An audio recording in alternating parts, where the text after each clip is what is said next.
Assalamualaikum warahmatullahi wabarakatuh. Alhamdulillahirrahmanirrahim. Selamat siang buat semuanya. Kita kembali lagi dalam acara lanjutan mengenai workshop advokasi dan kebijakan advokasi dan komunikasi kebijakan di seri yang keempat.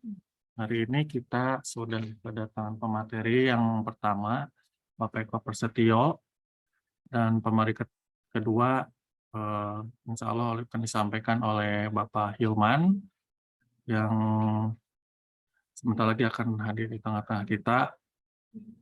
Untuk pemateri pertama ini insya Allah akan dibawakan oleh Pak Eko Prasetyo, SMA, ya, dengan materi prinsip-prinsip advokasi kebijakan, ya, prinsip-prinsip advokasi kebijakan. Dan yang kedua akan disampaikan oleh Bapak Hilman, SMSI, yang membahas tentang unsur-unsur pokok advokasi. Baik, mungkin saya akan memperkenalkan singkat ya kepada dua pemateri ini. Yang pertama ini ada Bapak Eko Prasetyo, SMA. Beliau adalah Wakil Dekan 1 FISIP Unis Tangerang bidang akademik, dan juga beliau ini adalah dosen di Prodi Ilmu Administrasi Negara, ya, dan juga beliau juga seorang peneliti juga ya, peneliti aktif di bidang administrasi publik. Dan juga di sini yang pembicara kedua itu ada Pak Hilman, SMSI, beliau juga dosen ilmu administrasi negara, dan beliau juga aktif di Komisi Informasi Provinsi Banten, dalam hal ini sebagai Ketua Komisi Informasi Banten, yang insya Allah akan hadir di tengah-tengah kita. Untuk moderator, insya Allah akan dipandu oleh saya sendiri. Dan untuk mempersingkat waktu, mari kita mulai workshop online komunikasi dan advokasi kebijakan seri keempat ini dengan pemateri pertama Bapak Eko Prasetyo, SMA, dengan materi prinsip-prinsip advokasi kebijakan. Kepada Bapak Eko, waktu dan tempat kami silahkan. Oke, makasih Pak Irfan. Saya share screen dulu ya. Baik Pak. Mantap Pak.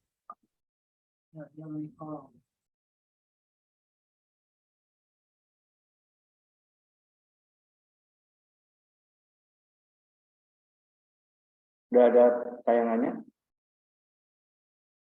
Sudah terlihat Pak. Oke, baik.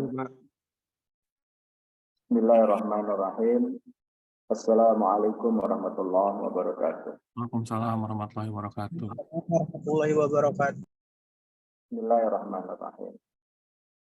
Nah, yang saya hormati Pak Irfan, Kaprodi Ilmu Administrasi Negara, FISIP Unis Tangerang, teman-teman mahasiswa, ini semester 5 ya.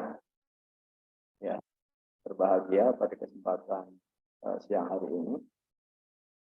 Baik, saya akan menyampaikan 1 jam ya, 1 jam untuk prinsip advokasi kebijakan. Jadi acuan saya adalah RPS, yang kedua buku modul yang disampaikan kepada saya. Namun tentu saya percaya gitu ya. Nah, kita bicara tentang advokasi kebijakan. Nah, Anda lihat di foto ini ada siapa aja? Ada kalian nggak di sini? Ada nggak? Saya ingin interaktif ya, jangan ya. Gimana? Ada kalian nggak di sini? Nggak ada, ya? Pak. Hah? Nggak ada. Oke. Tapi ada nama saya di situ kan? Ada nggak? Ada Pak. Ada. Ya. Nah, ini mereka semua adalah pejabat publik ya. Ada menteri, presiden, wapres. Walaupun ini bukan yang terkini ya. Tapi saya hanya ingin menunjukkan bahwa inilah foto-foto pejabat publik. Nah, kalau kita berkaitan dengan kebijakan, maka mereka punya andil gitu ya untuk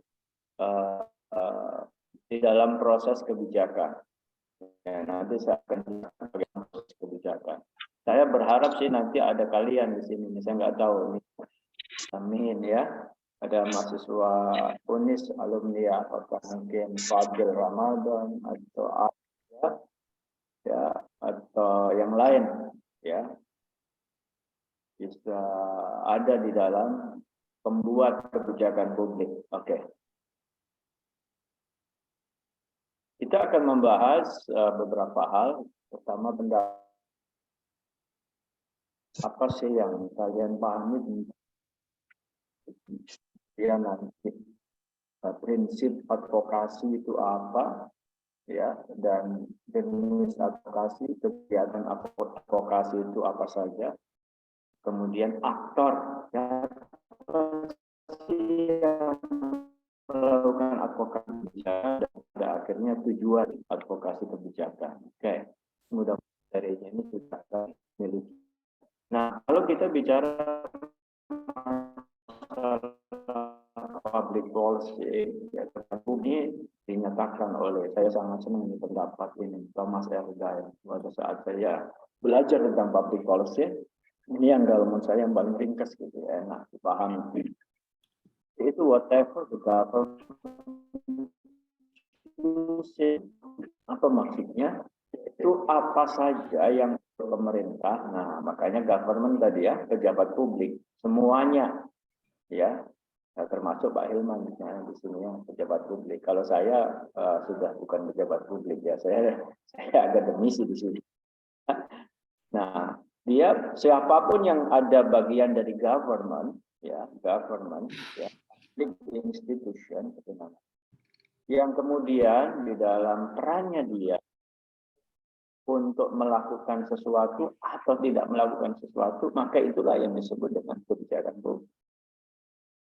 Ya, jadi bukan hanya sesuatu yang dilakukan. Misalnya contohnya apa yang dimaksud dengan tidak melakukan sesuatu, misalnya ya, supaya harga BBM tidak naik. Nah, itu tidak dilakukan oleh pemerintah. Nah, yang dipilih adalah dinaikkan, ya kan? Nah, itu pilihan itu bisa begitu. Apa yang kemudian ini dilakukan atau tidak ini dilakukan. Oke, itulah. Jadi kebijakan publik itu menarik sekali ya. Tapi dimensinya tentu berada dari area publik atau mereka yang ada di dalam public sector. Nah, nanti kita akan lihat selanjutnya.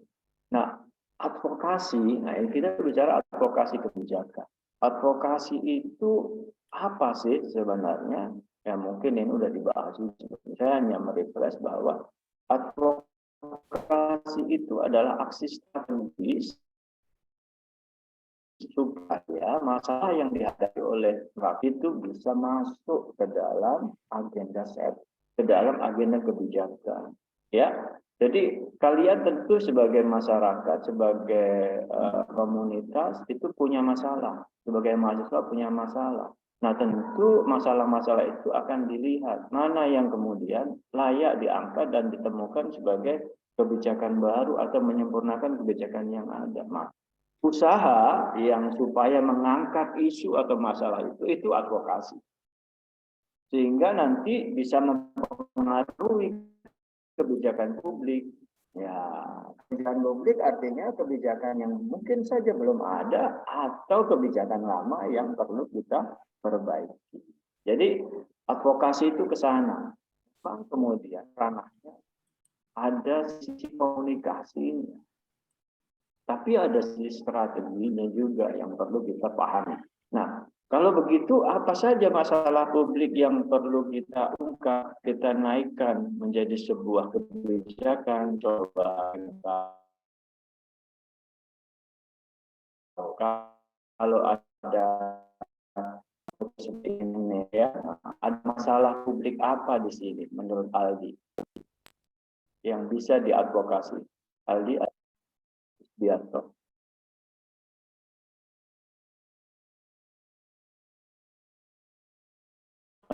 Suara saya terjelas. Siapa mungkin yang ingin memberikan komen? Ya. Nah, inilah memangnya kalau kuliahnya online. Kamalia Dwi Puspa, gimana? Mau kasih komen? Ada masalah apa di gambar ini yang bisa diangkat apa coba? Halo everybody. Iya, Pak. Apa itu? Apa Aldi? Ya. Nah, di sini ini kita bisa lihat ya, ini adalah masalah publik. Nah, kalian itu harus sensitif untuk mengetahui, oh ini masalah publik nih. Ini misalnya lingkungan. Coba lihat gambar yang di sebelah kiri itu, kalinya kayak begitu. Ya kan, di sini ini kumuh sekali. Nah, ini perlu ada kebijakan untuk menangani kota supaya tidak kumuh. Nah, kalian kalau mau belajar itu, Pak Irfan itu ahlinya, risetnya tentang kotaku, ya bagaimana kota itu menjadi tidak kumuh.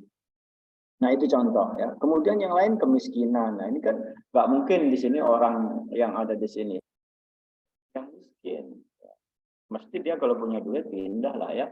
Oke, itu contoh. Dan itu bisa diadvokasi. Gimana? Bagaimana Anda mengangkat isu ini, kemudian bisa ada keberpihakan dari pemerintah untuk menyelesaikan masalah ini dalam suatu kebijakan. Ya, oke. Ini masalah publik. Ya harus Pak AN harus terbiasa memahami. Oh ini ada masalah publik apa ya? Oke. Nah, kalau kita bicara tentang advokasi kebijakan, karena tadi kita ujungnya adalah bagaimana ada perubahan atau perbaikan kebijakan, kita perlu juga tahu apa sih siklus kebijakan itu. Nah, kebijakan itu yang pertama adalah agenda setting, menyusun agenda bagaimana masalah-masalah yang tadi itu bisa diangkat menjadi bahan untuk dibicarakan di tingkat pengambil kebijakan.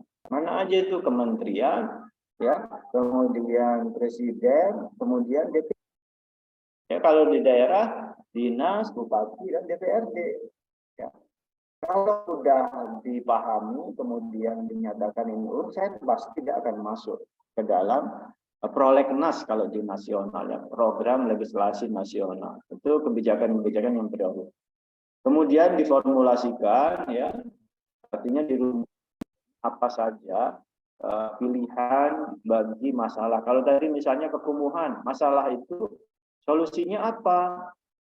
Maka dipindahkan atau direkonstruksi, ya, atau kemudian ada sisi keuangan, ada pajak bagi masyarakat industri yang buang sampah di situ, pajak tinggi banget, ya, ya, dan denda katakanlah seperti itu. Nah itu adalah pilihan. Kemudian baru setelah dipilih diambil keputusan mana yang akan dieksekusi. Nah, pilihan yang akan dieksekusi ini dirancang menjadi sebuah produk kebijakan, diimplementasikan.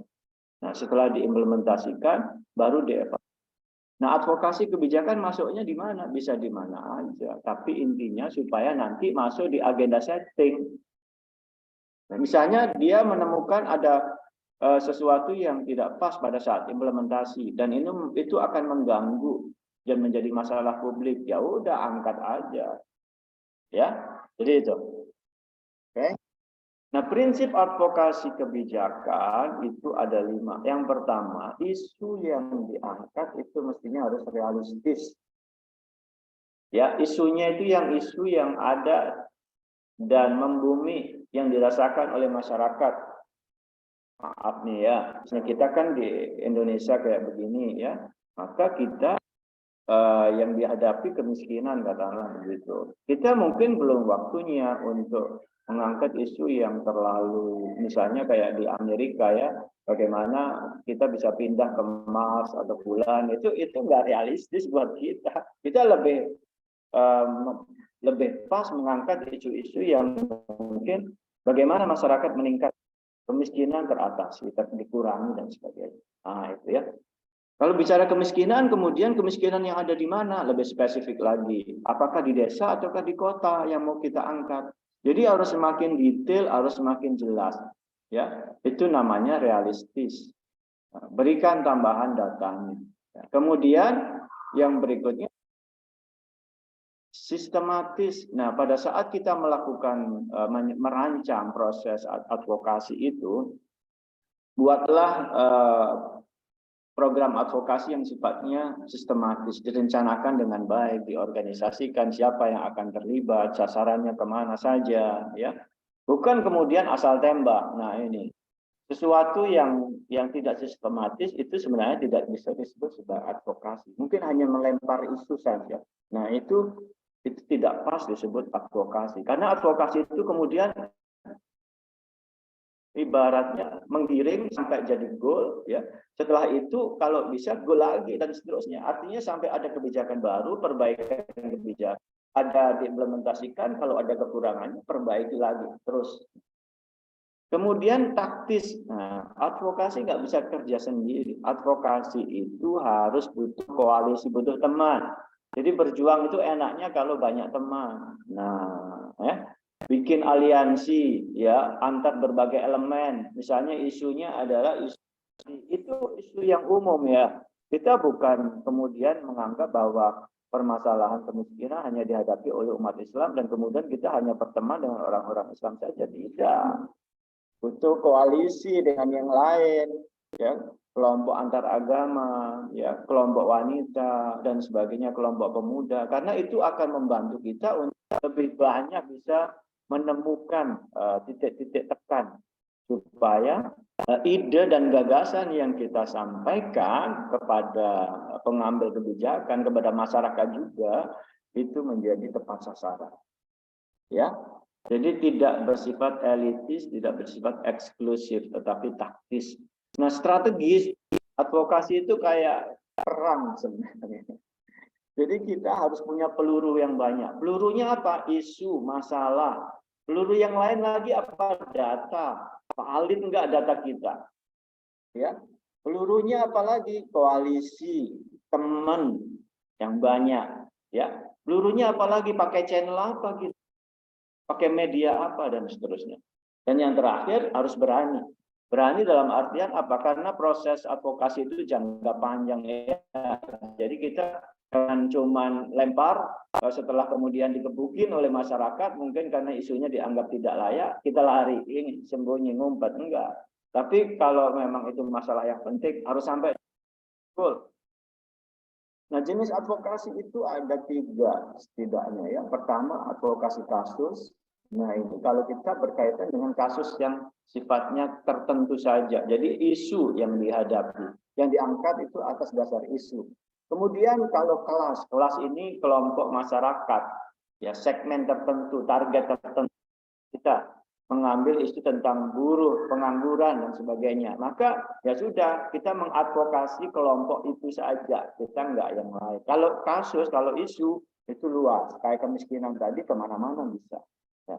Ada juga yang jenis advokasi yang sifatnya litigasi, ini yang masuk ke peradilan, kita usahakan ya, misalnya ada di situ yang dilakukan oleh pemerintah yang berdampak merugikan masyarakat. Kita bisa mengadvokasi dengan mengajak supaya diarahkan ke pengadilan. Nah, atau non litigasi yang penyelesaiannya musyawarah, kemudian penyelesaiannya arbitrase, ya, di mana diselesaikan dengan kekeluargaan. Nah, kegiatan advokasi itu pertama melakukan analisis, ya, dianalisis dulu dong ya. Jangan, ini bahaya kalau kita kemudian melempar isu, mengangkat sebuah substansi masalah, mengkomunikasikan ke publik, itu kita nggak paham masalahnya apa. Yang ada, kita ikut-ikutan. Hanya mungkin dari media, tapi harusnya kita melakukan riset dulu.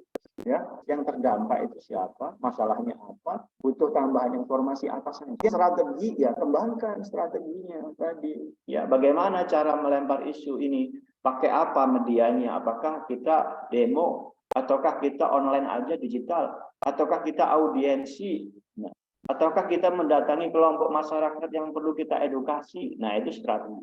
Supaya berhasil ya. Kemudian mobilisasi jalan kerja koalisi. Makanya karena tim ini sifatnya ya. Nggak mungkin kita melakukannya sendiri, maka ya sudah. Kita harus memobilisasi mereka. Baru kita lakukan eksekusi dalam bentuk aksi. Kita lakukan evaluasi, setelah itu ya dilihat dampaknya. Setelah isu itu diangkat, misalnya ini undang-undang apa? Omnibus Law gitu ya, kayak kemarin itu kan. Nah, gimana ini dealnya itu kita itu dinyatakan sebagai sukses itu apa? Nah, itu harus jelas. Kalau cuma sekedar untuk manas-manasin aja itu bukan advokasi. Ya, oke. Kemudian keberlanjutan. Nah, dampak jangka panjang dari advokasi ini itu apa? Ya, setelah masyarakat paham itu apa? Nah, misalnya nih, masalah yang berkaitan dengan lingkungan, sampah ini contohnya, atau pencemaran sungai yang ada di Tangerang misalnya. Kita mengadvokasi masyarakat itu dalam kita mengedukasi dulu ke mereka bahwa Sungai Cisadane itu berbahaya.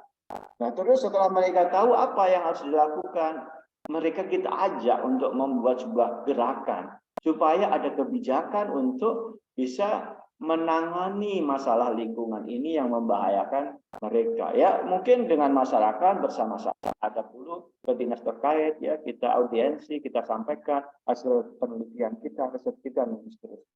Kalau nggak berhasil, apalagi pakai sosial media mungkin. Ya, kalau nggak berhasil, bagaimana aksi damai membersihkan Cisadane, kerjasama dengan pers dan sebagainya dan seterusnya. Sehingga jangka panjangnya itu terlihat ya kaitannya dengan capaian dari apa yang kita inginkan. Nah, jangan sampai kemudian kita itu cuman melempar isu saja. Kalau sekali lagi kalau melempar isu itu bukan advokasi. Bahkan dengan pers sekalipun kita juga harus melakukan koalisi. Karena misalnya sekarang sosial media ya, kita harus bisa bagaimana isu yang kita angkat itu ya kalau mungkin di sosial media bisa viral. Nah, viralnya itu yang bagus. Yang dampaknya adalah kemudian oh ternyata masyarakat tercerahkan, paham nih. Ya, Cisadane itu ternyata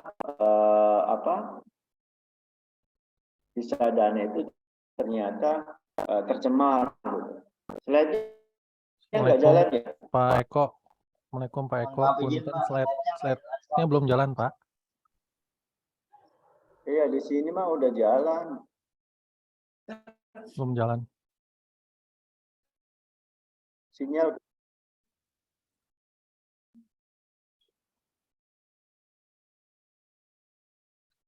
Nah udah muncul Pak. Kan udah punya ya, kalian kan udah punya ini, ya. Udah dibagikan belum Pak Evan?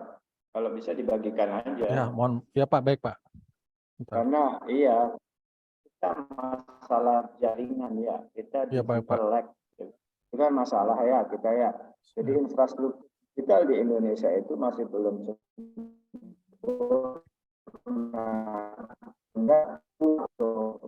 kita bermain di ranah digital itu banyak tersendat, istilahnya macet lah karena sinyalnya banyak gitu ya. Oke, walaupun saya udah panjang lebar tadi ya, ternyata slide-nya nggak nyampe. Baik. Oke.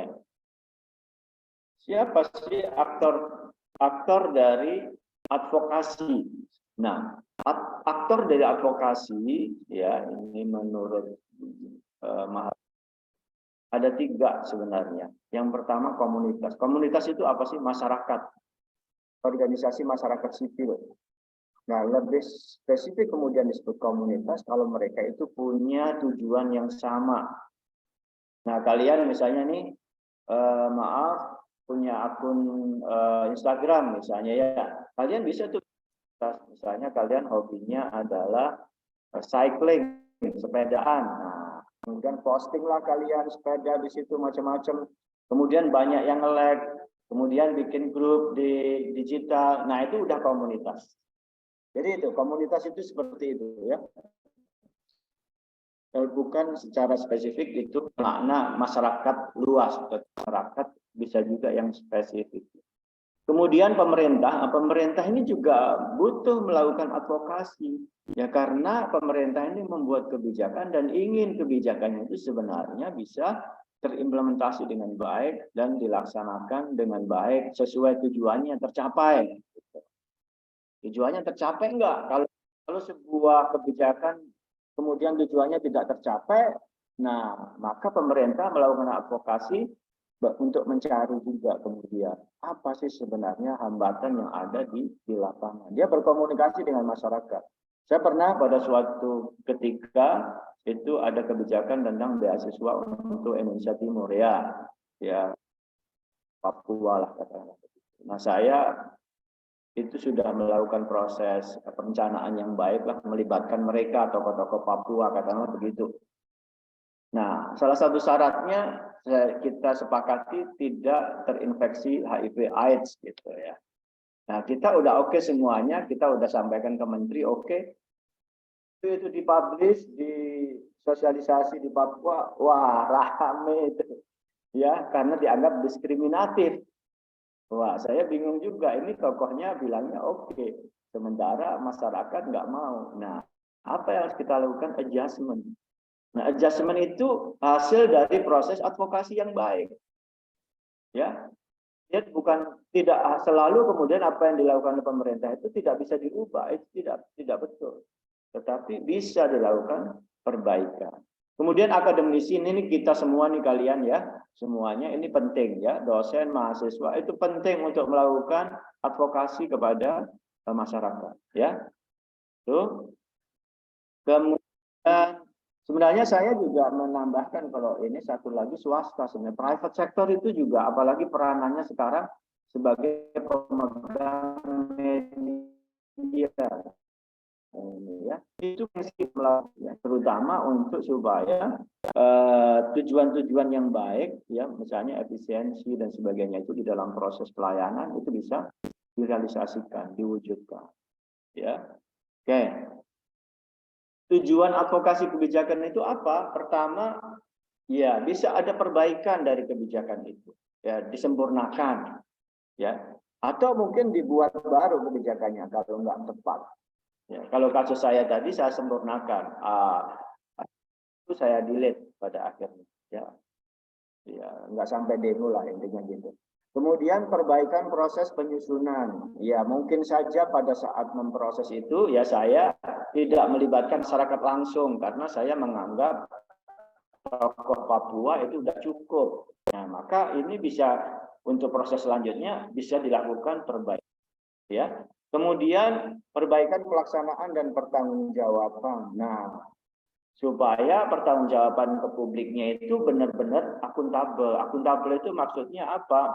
Tujuannya tercapai, kemudian masalahnya itu selesai. Gitu. Jangan sampai kemudian menimbulkan masalah baru dari sebuah kebijakan. Maka diadvokasi itu kemudian untuk bahwa kebijakan itu bisa dipertanggungjawabkan dan akuntabilitasnya bagus. Kemudian yang keempat, perubahan persepsi dan sikap masyarakat atas kebijakan. Nah, bisa jadi kadang masyarakat itu menolak karena tidak paham. Nah, ini proses advokasi, ini maaf nih ya, kadang-kadang misalnya ada pembangunan infrastruktur, masyarakat mau digusur. Nah, padahal sebenarnya yang dia lihat adalah digusurnya dan dia kehilangan rumah dan sebagainya mata pencaharian. Nah, dia nggak diedukasi tentang solusi. Nah, dalam hal ini pemerintah melakukan advokasi di sini ya. Mungkin bisa bekerja dengan elemen yang lain, memberikan gambaran yang masyarakat. Oh, dia akan dipindahkan. Di sana akan diberikan bantuan untuk pekerjaannya sesuai dengan profesinya yang baru.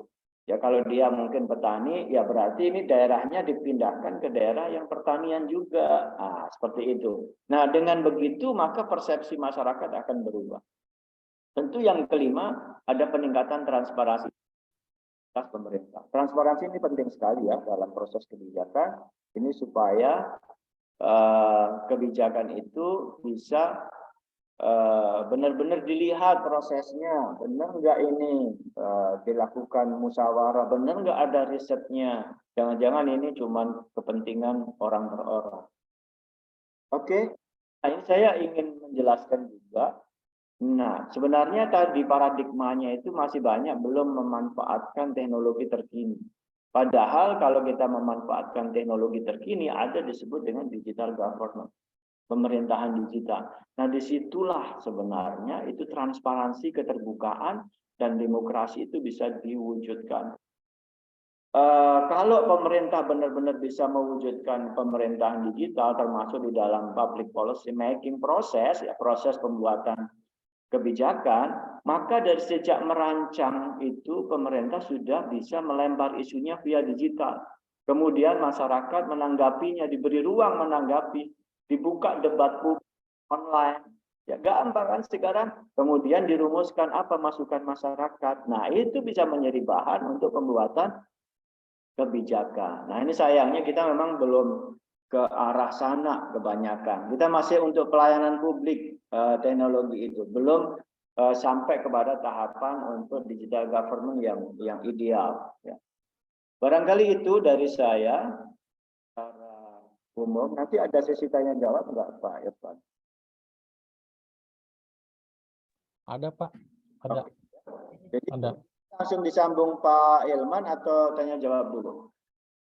Mungkin sambung dulu sama Pak Hilman, Pak. Oke, Ya. baik. Demikian dari saya, kurang dan lebihnya mohon maaf. Allahul muwaffiq ila aqwamit thoriq. Assalamualaikum warahmatullahi wabarakatuh. Waalaikumsalam warahmatullahi wabarakatuh. Baik, terima kasih kepada Pak Eko Prasetyo atas pemaparannya, cukup menarik ya dari yang disampaikan beliau. Jadi intisari yang mungkin dapat saya simpulkan gitu ya. Jadi dalam pembahasan ini prinsip advokasi kebijakan itu memiliki banyak hal yang bisa menjadi indikator ya dalam menjalankan hal tersebut. Nah, kita sebagai akademisi, baik itu mahasiswa maupun dosen, tentu juga bersama pemerintah harus juga bisa bersama masyarakat sinergi ya untuk mewujudkan menjalankan kebijakan advokasi yang ingin dituju. Nah, untuk aktor-aktor sendiri dan advokasi ya tadi dilihat ada 3 ya, ada akademisi, pemerintah, ada komunitas ya. Terus juga barusan juga dalam menjalankan advokasi perlahan sudah mulai mengarah ke era digital ya. Nah, mudah-mudahan aja bisa terlaksana. Lalu ada beberapa poin lagi tadi bahwa advokasi yang dilakukan oleh stakeholder terkait gitu ya. Itu harus ada keberlanjutannya. Harus ada keberlanjutannya dan ada dampak yang harus dihasilkan dari proses advokasi tersebut, seperti itu ya. Nah, mungkin itu aja yang dapat saya simpulkan ya. Kurang lebihnya mohon maaf. Untuk menghemat waktu, mari kita lanjut kepada Bapak Hilman, SCMSI yang sudah berada di tengah-tengah kita. Pada Pak Hilman, kami persilakan untuk memberikan pemaparannya terkait unsur-unsur advokasi kebijakan. Silakan kepada Pak Hilman, waktu dan tempat kami persilahkan.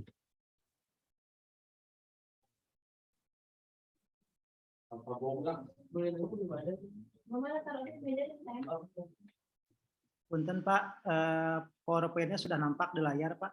Sudah Pak, sudah.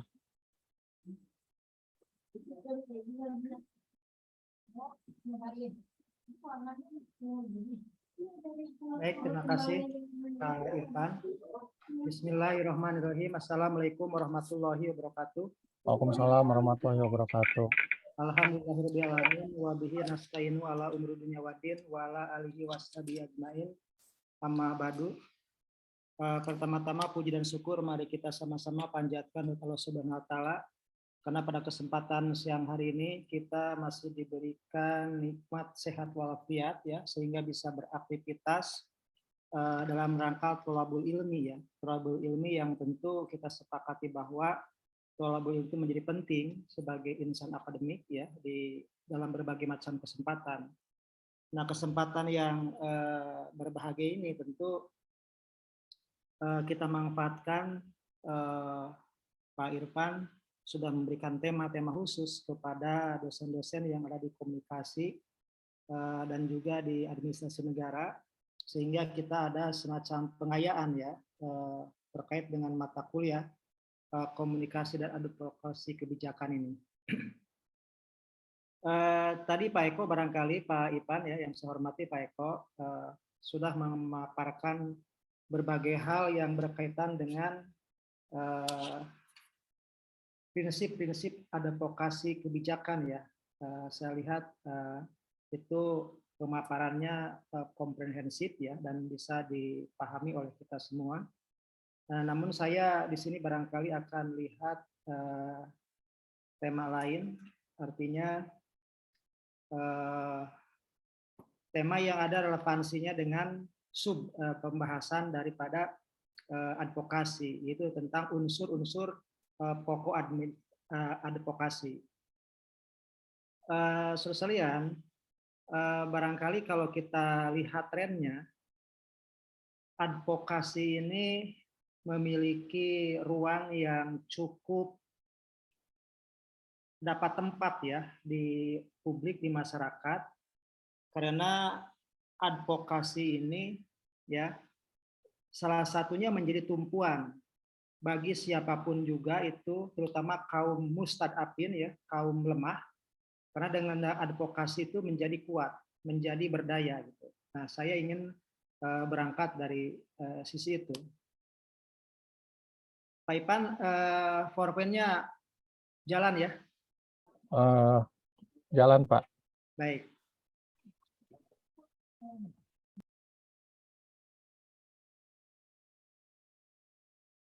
Nah, barangkali saya akan coba melihat dulu sisi pendekatan teoritis ya, atau pengertian-pengertian yang basisnya tentu nomenklatur advokasi ini banyak dikemukakan oleh para pakar ya.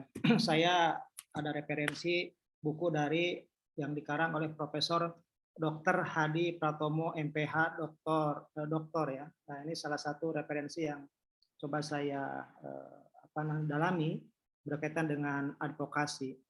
Walaupun konteks advokasi yang dibahas dalam buku tersebut itu mengerucut kepada sub ya, karena kan sangat luas tuh advokasi itu mengerucut ke sub tentang kesehatan.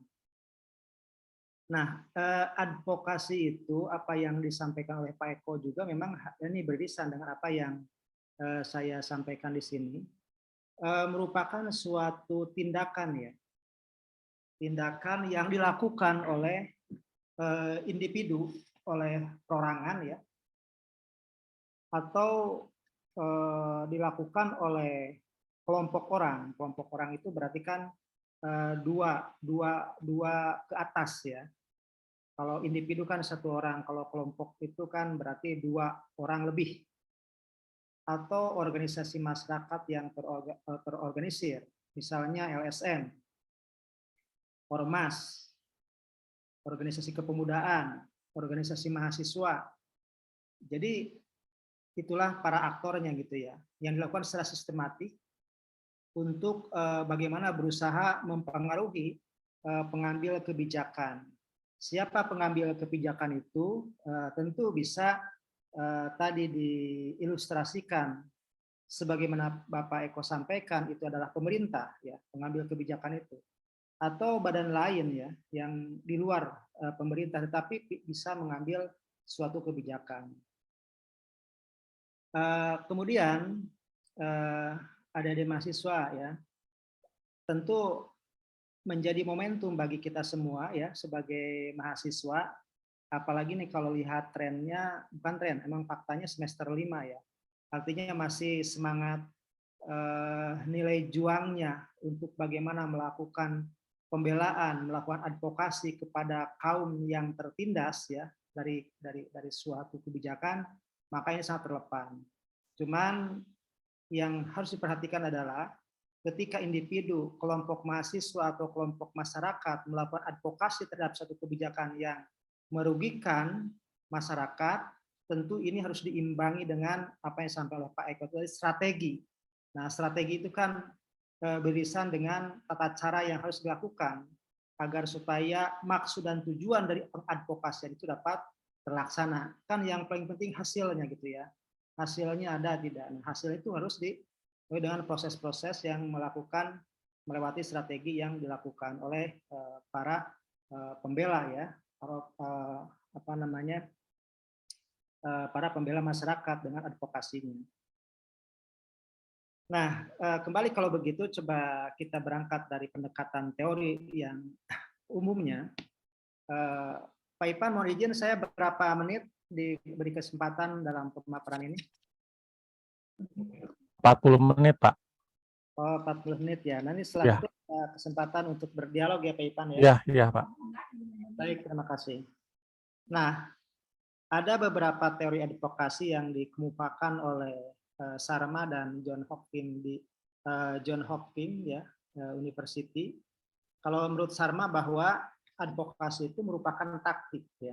Taktik itu ya artinya di dalamnya ada strategi ya, ada lobby, kemudian ada komunikasi, kemudian juga ada informasi dan edukasi. Jadi KIE gitu ya, komunikasi, informasi dan edukasi. Jadi kalau pendekatan yang disampaikan oleh Sharma menekankan bahwa bagaimana mengorganisir ya masyarakat yang ditujukan untuk mempengaruhi pengambil keputusan tadi itu. Pengambil keputusan itu relatif kita bicara dalam trias politika itu ada eksekutif, kemudian legislatif dan yudikatif. Nah, bagaimana taktik dan strategi dalam advokasi yang disampaikan oleh Sharma tadi, itulah teorinya harus mampu mempengaruhi. Ya, indikatornya sesungguhnya kalau kebijakan tersebut tidak pro terhadap publik, ya tentu ini akan ada gap ya, ada penolakan juga apabila misalnya kebijakan itu ternyata merugikan masyarakat. Wajar bila masyarakat itu melakukan penolakan. Nah, dari penolakan itulah maka timbul keinginan untuk merubah isi konten kebijakan tersebut. Namun kan pada kenyataannya adik-adik mahasiswa juga memahami bahwa tidak semua masyarakat yang terkena dampak dari suatu kebijakan itu memahami, mengetahui tata cara agar supaya kebijakan itu dibatalkan. Yang lumrah sih aksi ya, turun ke jalan untuk blokade ya, blokade pagar, bahkan waktu ada pembangunan jalan tol ya, Pak Eko itu menyampaikan ada masyarakat yang memblokade dan kemudian juga tidur-tidur di jalan yang sedang dibangun tersebut. Apakah itu merupakan satu cara? Ya, satu cara. Tapi apakah cara itu akan berdampak optimal terhadap tujuan akhir daripada advokasi, daripada merubah kebijakan? Jadi memang ada edukasi juga di situ. Ada edukasi. Jadi jangan sampai misalnya kebijakan pemerintah yang dianggap baik itu, tapi sampai kepada masyarakat itu malah tidak baik. Berarti ada misinformasi. Program yang sesungguhnya pembangunan jalan tol itu bagus untuk bagaimana meningkatkan kesejahteraan, kemudian adanya percepatan ya perekonomian di suatu tempat dengan tempat yang lain supaya tidak ada disparitas ya, maka akselerasinya itu perlu dibangun misalnya jalan penghubung di antara kedua pulau, di antara kedua daerah. Tapi tujuan baik itu ya tidak sampai kepada masyarakat, terutama masyarakat yang dilalui oleh jalan tol tersebut. Maka perlu namanya komunikasi, informasi dan edukasi terhadap berbagai macam kebijakan. Kalau pemerintah tidak mampu melakukan hal itu, maka perlu ada ruang lain, ya, perlu ada organ lain untuk mengadvokasi masyarakat agar supaya memahami. Ya. Walaupun di satu sisi pemerintah jangan menggunakan kekuasaannya untuk melakukan kegiatan-kegiatan yang bisa merugikan, ya, baik jangka pendek maupun jangka panjang terhadap masyarakat. Kemudian John Hopkins di University mendefinisikan bahwa upaya atau advokasi itu merupakan upaya untuk mempengaruhi kebijakan. Sebenarnya hampir sama, ya. Tetapi ini penekanannya lebih pada bagaimana komunikasi, ya, di situ. Kemudian juga ada konsep bagaimana menetapkan sebuah gerakan itu, ya, oleh pihak yang berwenang untuk mengendalikan perilaku para lembaga, masyarakat dan individu. Artinya ini ada simbiosis mutualisme, ya, yang sebenarnya di dalam advokasi itu harus adanya win-win solution, bukan menang dan kalah, gitu, ya. Nah, di situ poinnya sebenarnya. Banyak kasus di negara kita itu yang berujung kepada pengadilan. Pengadilan itu kan sebenarnya harus dijadikan jalan akhir, ya. Jalan akhir, dan hanya jalan satu-satunya untuk mempertemukan kebekuan antara masyarakat misalnya dengan pemerintah ketika adanya gap. Ada namanya salah persepsi dari kebijakan yang diambil oleh badan publik terhadap suatu program atau kegiatan. Dalam beberapa saat ini kita sekarang sedang diributkan, ya. Mungkin bagi saudara-saudara bisa memantau bahwa ada sekarang kan program televisi analog itu, ya, analog dirubah oleh kebijakan pemerintah melalui Kementerian Komunikasi Informatika itu menjadi digital, ya. Bagi sebagian besar TV, ya, televisi, ya, sebagian besar televisi ternyata itu membutuhkan satu alat namanya set-top box, ya, STB itu. Nah, kebijakan tersebut itu, ya, kalau kita lihat dari teori yang dikembangkan oleh Sarma dan John Hopkins, menandakan bahwa sebenarnya pemerintah tidak siap, loh. Tidak siapnya apa? Set-top box atau STB tadi itu yang di pasaran 180.000 rata-rata itu di awal di bulan April waktu itu dipromosikan. Sekarang Anda cek, ya, itu ada 300.000 sampai 500.000, ya, apa namanya, harganya itu.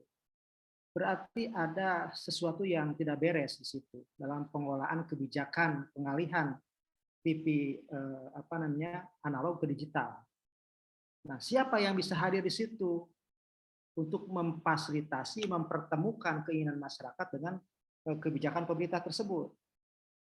Sementara pemerintah kan mempersiapkan katanya STB yang gratis. Mana gitu kan?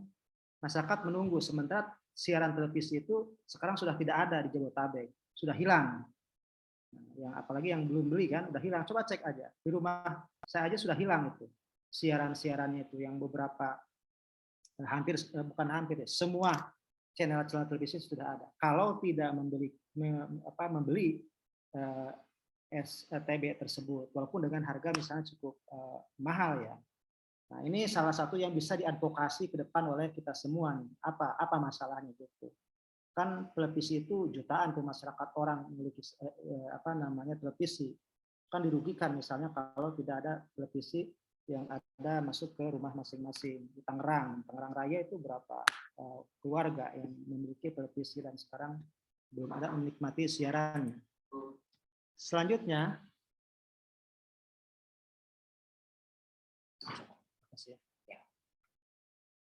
Selanjutnya ada elemen advokasi yang tentu menjadi perhatian. Pertama, memang kita harus berdasarkan betul, ya, tadi Pak Eko menyinggung dari aspek cash dalam bentuk apa namanya di beberapa situasi, ya, terutama yang terjadi di gejolak di masyarakat. memang kita harus berbasis data ya, bukan imajinasi untuk melakukan pembelaan itu, melakukan advokasi kepada masyarakat. Datanya berapa masyarakat yang belum dapat set-top box? Berapa datanya itu? Kemudian berapa kebutuhannya? Berapa kemampuan pemerintah untuk, bukan pemerintah saja sebenarnya itu ya. Siapa sih sebenarnya yang bertanggung jawab untuk memberikan alat tersebut kepada masyarakat? Apakah pemerintah atau pasar? Kalau pasar kan tentu akan berlaku hukum dagang ya. Semakin banyak permintaan, barang semakin sulit, maka harga akan semakin mahal. Dan itu ada pihak-pihak yang dirugikan di situ, dan ada pihak-pihak yang diuntungkan. Dan ini kan tidak ketemu kalau begitu. Jadi harus berdasarkan data. Di Kabupaten Tangerang berapa datanya? Kemudian di Kota Tangerang berapa datanya masyarakat yang memang betul-betul membutuhkan alat tersebut. Ini baru satu alat loh. Baru satu kasus gitu ya. Satu permasalahan. Kemudian dari data juga memang pada akhirnya kita harus berbasis data. Toh penelitian itu ya Pak Ipan izin, memang di dalam penelitian itu juga basis utama adalah data. Data akan diproses dengan metodologi ya, dengan cara-cara ilmiah gitu. Jadi apakah dengan angket gitu kan, ada wawancara atau dengan survei dan lain sebagainya lah. Pokoknya data itu bukan asal comot, kira-kira seperti itu. Nah, kemudian sasarannya ya, elemen-elemen harus jelas, segmentasinya itu untuk siapa. Kalau bicara tentang pelajar, tentu segmen pelajar itu apa yang menjadi kebutuhan pokok ya dari pelajar berkaitan dengan kebijakan pendidikan misalnya. Karena kan di dalam pendidikan juga menjadi ranah tersendiri. Bagaimana banyak persoalan di situ. Di antaranya dana biaya operasional BOS ya, biaya operasional sekolah, BOP atau dana-dana subsidi. Itu kan banyak persoalan di situ ternyata. Ada yang tidak sampai tapi uangnya cair gitu. Nah, ini menjadi permasalahan. Sasarannya harus jelas. Dan ini juga menjadi hal yang penting dalam elemen advokasi. Kemudian di dalam advokasi juga memang perlu ada pesan ya. Misinya itu apa yang akan disampaikan kepada publik. Apakah misalnya juga konsepnya dipresentasikan pesan-pesan itu ya kepada publik. Bagaimana misalnya penanganan bagi mereka yang belum memiliki set-top box, bagaimana caranya. Jadi dipresentasikan agar supaya tidak menjadi kebingungan gitu. Kebingungan dengan kebingungan itu kan menjadi persoalan gitu di masyarakat, sehingga mungkin akan timbul turunnya trust kepada pemerintah daerah, misalnya karena tidak bisa menanggulangi satu persoalan. Nah, jangan sampai bola salju itu terus menggelinding dan tentu berdampak tidak baik bagi image ya, brands yang dibangun oleh pemerintah itu yang transparan, adil, pro rakyat dan seterusnya. Ini perlu diperhatikan. Kemudian elemen penting berikutnya adalah adanya evaluasi.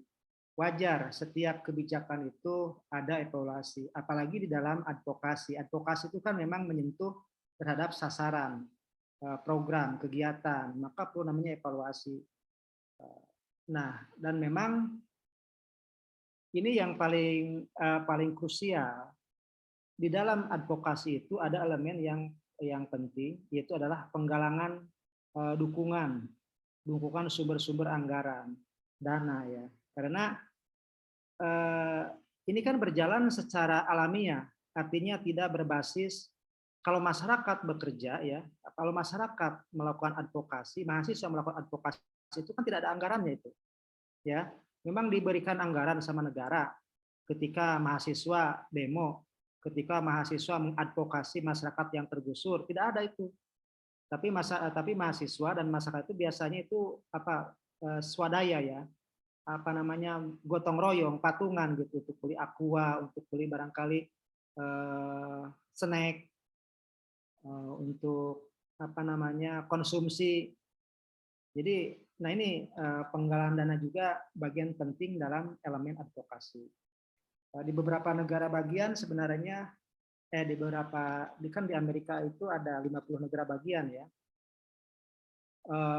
Para senator-senatornya itu menyampaikan visi misi program kerjanya itu kalau di kita kan kalau mau menjadi calon legislatif ya atau mau jadi kepala desa itu kan bagi-bagi uang itu kepada masyarakat itu ya agar supaya terpilih.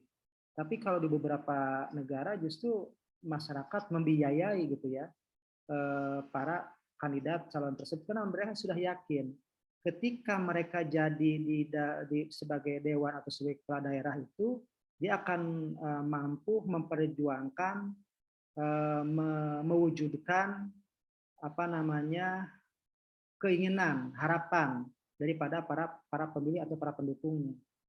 Nah, jadi tidak perlu namanya secara sepihak advokasi karena di situ ada semacam take and give ya dari apa yang diberikan oleh masyarakat terhadap para pimpinan tersebut. Kalau di kita kan tidak tuh. Kita sering menemukan masyarakat dibagi uang oleh para caleg-caleg, oleh para calon kepala desa itu dan setelah itu ditinggalkan itu masyarakat itu. Sehingga ketika dalam perjalanan 5 tahun atau beberapa tahun kemudian ada program-program yang ya tidak berpihak kepada rakyat gitu. Karena hanya dibutuhkan rakyat itu saat pemilihannya saja. Setelah itu ditinggalkan. Nah, ini menjadi harus dipertemukan gitu agar supaya program kebijakan pemerintah itu teman-teman semua itu bisa nyambung gitu dengan apa yang menjadi perencanaan daripada program tersebut. Selanjutnya ya betul ya.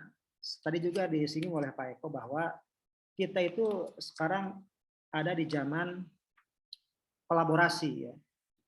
Kolaborasi itu artinya kita tidak bisa berjalan sendiri-sendiri, perlu berjamaah dalam menangani suatu persoalan bangsa gitu ya. Tidak bisa persoalan publik itu diselesaikan oleh sendiri. Perlu melibatkan berbagai macam para pemangku kepentingan yang ada di wilayah atau di daerah tersebut. Nah, kemudian pada akhirnya kita akan berangkat kepada dinamika yang terjadi dalam proses advokasi. Di antaranya isunya itu apa? Ditangkap aja isu-isu itu apa yang ada di masyarakat. Ya. Isu-isu apa yang di kampus? Di dunia kampus itu ada apa isu-isunya? Ditangkap, catat, gitu ya. Perhatikan, catat, kemudian diskusikan, kemudian isu itu diolah, ya. Kemudian membangun satu relasi hubungan untuk membangun dukungan dari pihak-pihak internal dan eksternal gitu kan. Di masyarakat kan begitu. Ada semacam perkumpulan ya di masyarakat untuk mendapatkan dukungan terkait dengan bagaimana isu itu isu itu bisa diolah, diproses gitu kan. Dilihat dulu, isu itu kan harus dilihat dari sudut yang lain. Berangkat dari isu jadi fakta gitu kan, kemudian jadi data kemudian diolah menjadi kepentingan bersama untuk ditindaklanjuti dalam bentuk usulan-usulan advokasi kebijakan. Nah, kemudian dari objek advokasi itu memang sangat luas ya, seluas harapan dan cita-cita manusia. Bisa berangkat dari kesehatan, pendidikan, sosial, kekerasan dalam rumah tangga, hukum dan HAM gitu. Jadi dan lain-lain lah. Pokoknya sangat luas ya objek yang bisa dijadikan advokasi baik oleh mahasiswa, masyarakat atau LSM, ormas dan sebagainya itu. Jadi banyak, tidak akan kehilangan bahan gitu ya. Tidak akan kehilangan bahan, kita akan advokasi. Nah, saya ingin coba berangkat dengan apa yang saya pahami dalam konteks advokasi ya, informasi publik.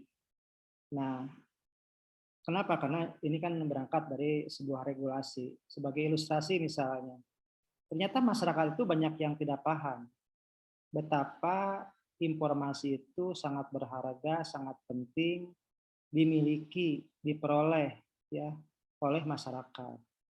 Nah, informasi publik itu sebenarnya yang mengolah siapa? Informasi publik itu yang mengolah ya tentu badan publik, tentu pemerintah yang menggunakan anggaran publik. Anggaran publik itu maksudnya gimana Pak? Yaitu APBN maupun APB itu kan anggaran publik itu, dan anggarannya dari masyarakat. Nah mereka itu punya kewajiban loh ternyata untuk bagaimana mendistribusikan informasi itu kepada masyarakat. Informasi lowongan kerja, informasi anggaran, termasuk tadi kesehatan, pendidikan, dan lain sebagainya. Jadi jangan sampai terputus informasi. Nah ini juga merupakan ladang bahan untuk dijadikan advokasi. Karena apa sebabnya masyarakat membutuhkan informasi? Kenapa pemerintah tidak menyediakan informasi? Walaupun informasi tersebut juga ada informasi yang dikecualikan ya, seperti halnya pertahanan negara, rahasia pribadi, gitu kan, itu tidak boleh diberikan, atau surat wasiat itu tidak boleh diberikan kecuali seizin yang pemberi wasiat. Ada di pasal 17 Undang-Undang 1498 itu item-item informasi yang tidak boleh diberikan kepada orang lain ya tanpa seizin pemiliknya. Nah, jadi memang ketika kita mengadvokasi itu ya sebenarnya yang dimaksud dengan badan publik di situ punya kewajiban adalah eksekutif, legislatif, dan yudikatif. Kalau yudikatif kan lembaga peradilan ya, dari mulai pengadilan agama, pengadilan tinggi, Mahkamah Agung, itu ya, Mahkamah Konstitusi itu juga merupakan badan. Tapi poinnya adalah mengadvokasi itu kalau kita kerucutkan ya, masyarakat itu akan cenderung respon apabila kepentingan pribadi dan kelompoknya itu tidak diperhatikan oleh pemerintah, gitu ya. Karena memang pemerintah punya kewajiban untuk memperhatikan kepentingan publik. Nah, ketika tidak ada irisan yang tidak sejalan dengan kepentingan pemerintah, maka perlu namanya pelibatan ya, aktor-aktor, kalau kata Pak Eko tadi, aktor-aktor intelektual yang bisa menjembatani antara masyarakat dengan pemangku kepentingan kebijakan tersebut. Nah ini juga memang punya kewajiban ya. Saya ambil contoh kasusnya itu dalam konteks advokasi di bidang informasi publik ya, karena itu kan informasi penting bagi publik. Nah, tapi memang pada akhirnya ada hak dan kewajiban. Kalau kewajiban bagi badan publik tentu harus menyiapkan dan memberikan ya berbagai macam informasi, karena itu merupakan hak dan kewajiban. Kalau kewajiban masyarakat dan haknya tentu memperoleh. Mahasiswa itu kalau mau skripsi, kemudian datanya sulit diperoleh, ada yang mau meneliti tentang pelayanan di dinas kesehatan, puskesmas, tahu-tahu ketika datang mewawancara, meminta data yang dibutuhkan tidak diberikan. Siapa yang rugi? Yang rugi ya mahasiswa. Maka perlu memahami tentang hak dan kewajiban masyarakat dalam memperoleh informasi untuk kepentingan skripsi ataupun penelitian lainnya gitu ya. Seperti itu. Nah ini tadi Pak Eko juga menyinggung pemohon advokasi itu kan bisa mahasiswa, bisa gabungan dari mahasiswa atau gabungan dari masyarakat ataupun organisasi yang lainnya. Nah ini alur untuk memohon informasi. Tapi tadi pendekatannya bagus ya apa yang disampaikan oleh Pak Eko. Saya sepakat bahwa kalau ada perselisihan di dalam konteks advokasi di masyarakat, ya itu pendekatan jangan pendekatan hukum, tapi pendekatan mediasi. Kalau perlu ya didorong sampai ke adjudikasi saja, adjudikasi non litigasi.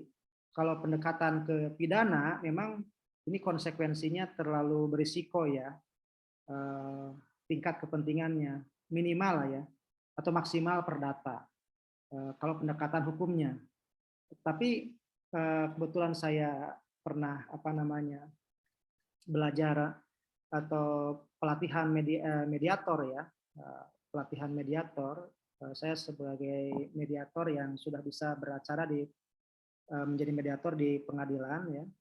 Itu waktu saya pelatihan mediator di Fakultas Hukum Universitas Indonesia tahun 2016, memang pendekatan mediasi itu ya sekarang lebih diutamakan daripada bicara hitam di atas putih menang dan kalah.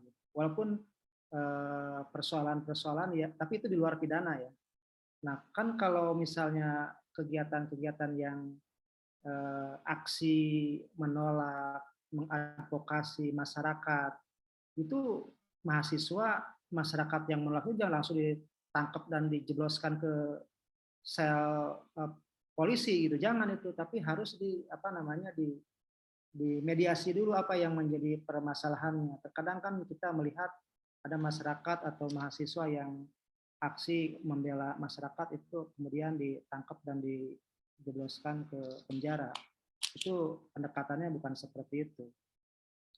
Nah, jadi kalau toh memang masuk ke sengketa, ya sengketa yang sifatnya administrasi saja, atau tadi ya kayak bilang adjudikasi, dan pendekatan juga mediasi. Mungkin ini salah satu contoh yang saya tampilkan. Ini proses adjudikasi berkaitan dengan persoalan advokasi ketika masyarakat minta data, keterangan, pernyataan kepada pemerintah, tapi tidak diberikan. Ini salah satu bentuknya. Jadi lebih nyaman gitu ya, daripada dibandingkan misalnya harus didesain para pembela kebenaran atau pengadvokasian ya, itu dimasukkan ke dalam ranah pidana. Baik, jadi Pak Ipan izin barangkali saya sedikit catatan ya dalam pertemuan yang baik ini, bahwa advokasi itu sebenarnya bisa dilakukan oleh siapapun, baik kita sebagai pribadi ya, ataupun juga bersama-sama dengan orang lain, ataupun juga bisa dilakukan oleh lembaga yang berbadan hukum. Terutama mungkin yang sering melakukan advokasi itu adalah LBH ya, Lembaga Bantuan Hukum LBH Jakarta itu sering melakukan pendampingan ya. Kemudian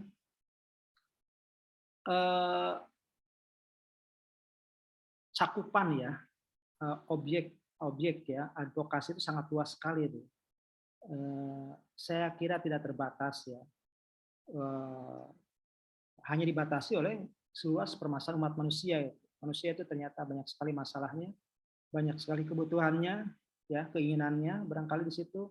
Maka itulah yang kemudian bisa menjadi objek atau sarana lahan untuk dijadikan advokasi.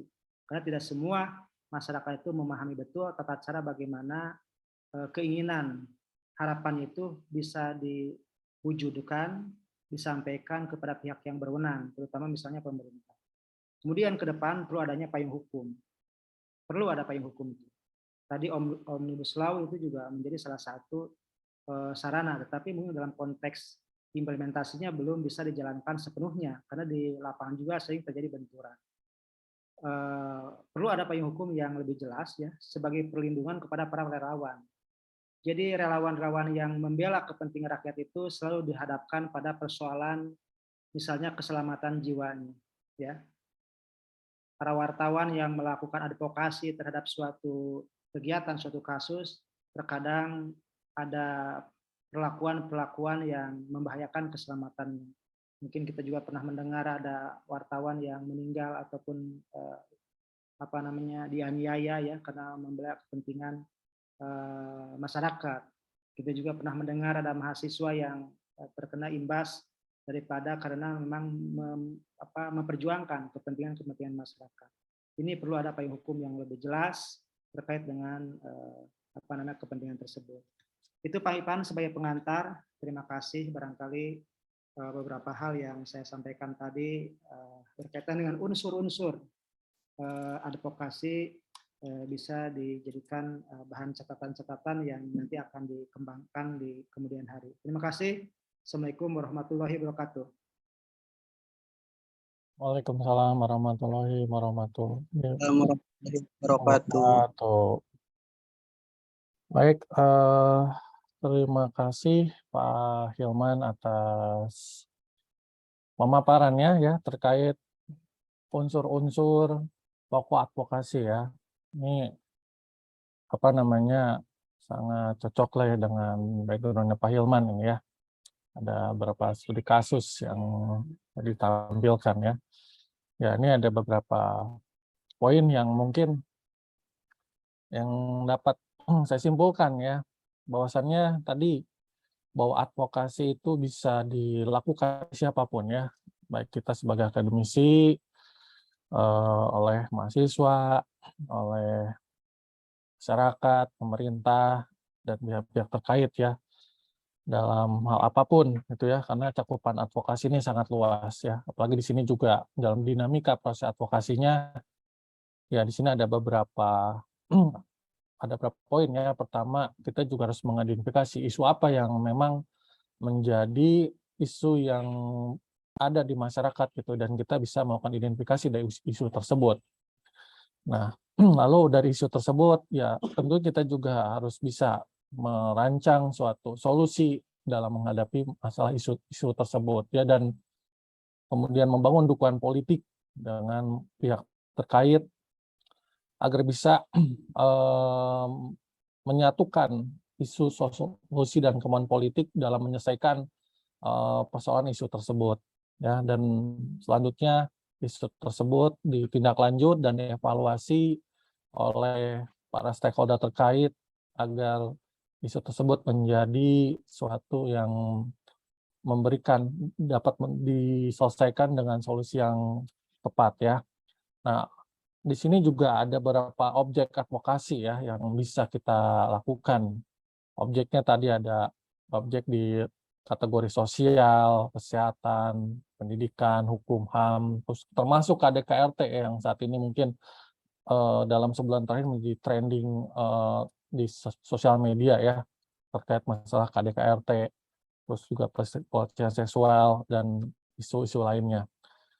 Dan juga dalam advokasi ini juga tadi tidak hanya melibatkan pihak ya, oleh siapapun bisa, atau baik itu pemerintah, masyarakat, akademisi, mungkin juga sektor swasta ya, dalam menghadapi isu-isu strategis, yang mana nantinya juga bisa menghasilkan solusi di dalam suatu pengambilan keputusan bersama ya, yang bisa diambil untuk mengatasi masalah tersebut ya. Lalu juga tadi ada isu menarik juga ya yang saat ini menjadi isu sentral ya, seperti masalah switch off ya terkait TV digital ya dari analog ke digital. Nah, ini memang menjadi isu terkini ya. Banyak mungkin tidak hanya masyarakat tapi juga pemilik stasiun televisi terkait juga mungkin keberatan ya. Masih ada keberatan dengan kebijakan digitalisasi per televisian di Indonesia ya, karena kemarin-kemarin juga masih ada menyiarkan siaran secara analog gitu.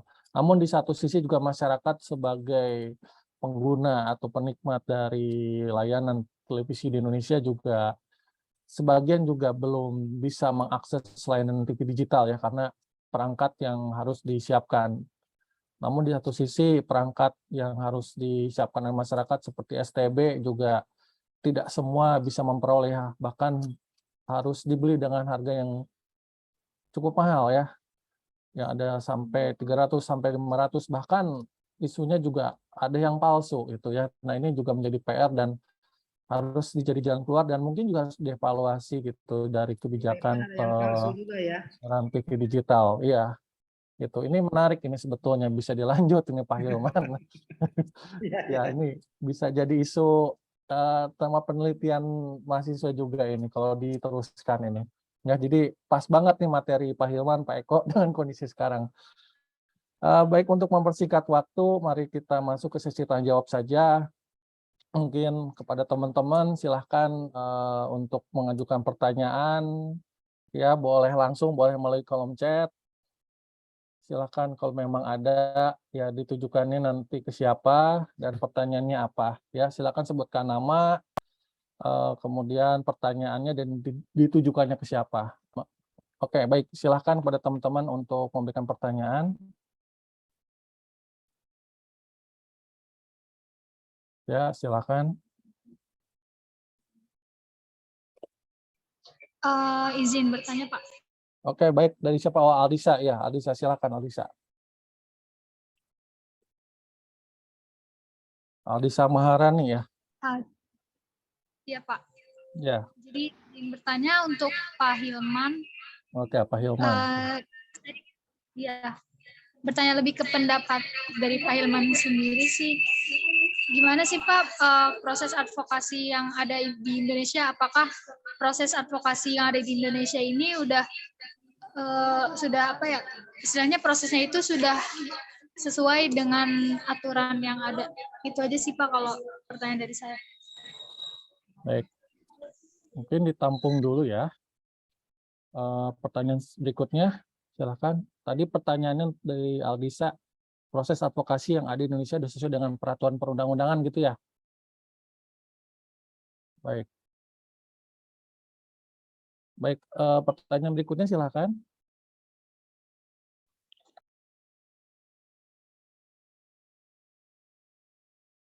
Silakan, jika ada pertanyaan.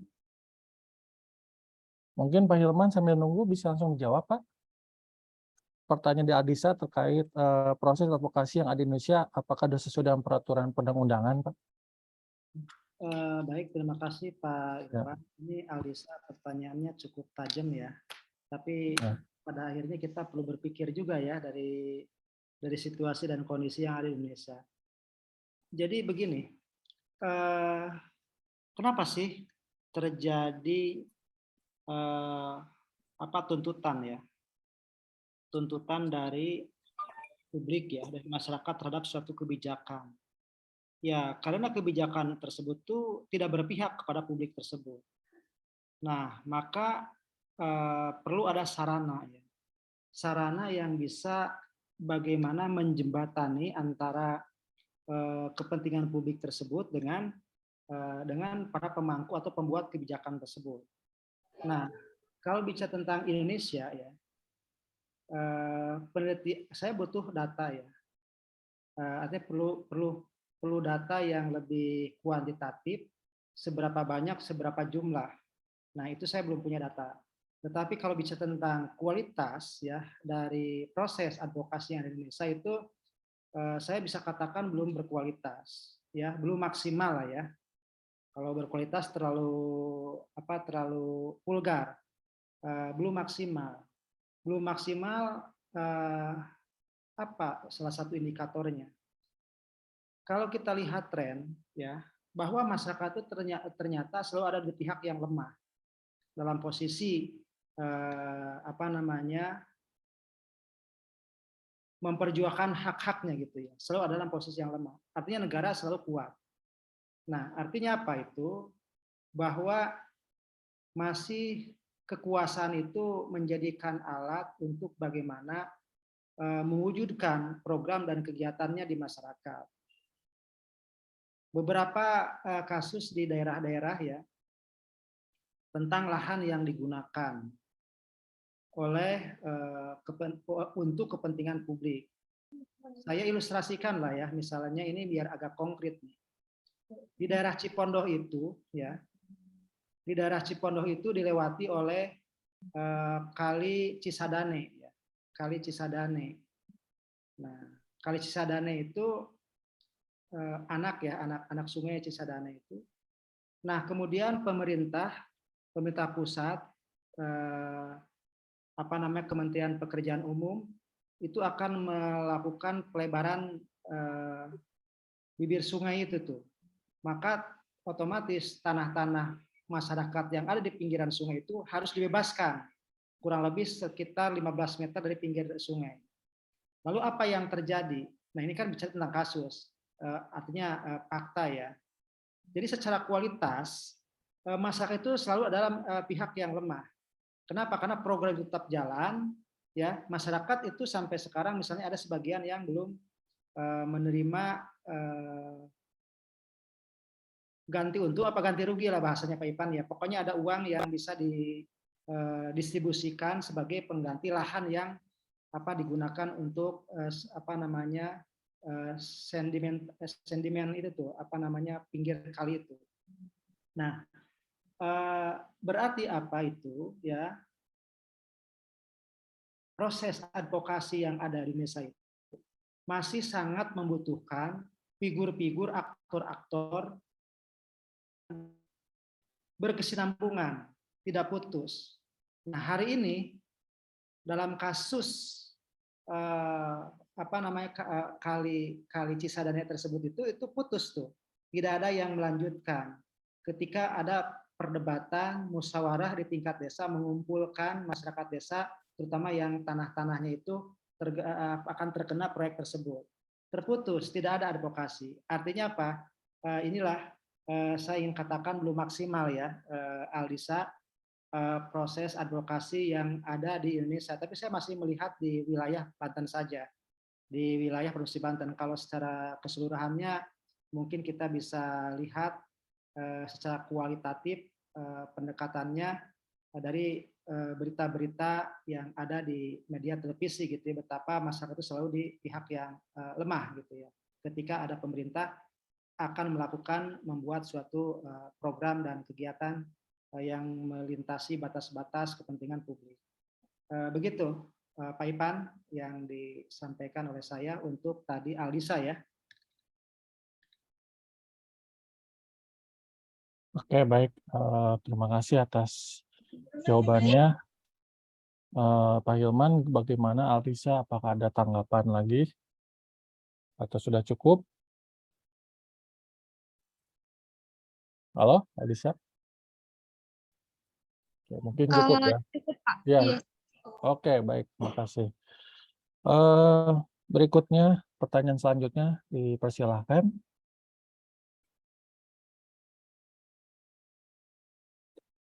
Silakan.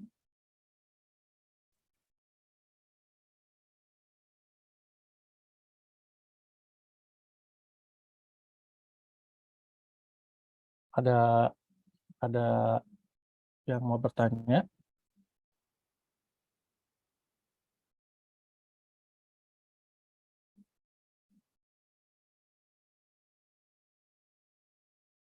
Mungkin lewat kolom chat kalau memang memungkinkan. Silakan.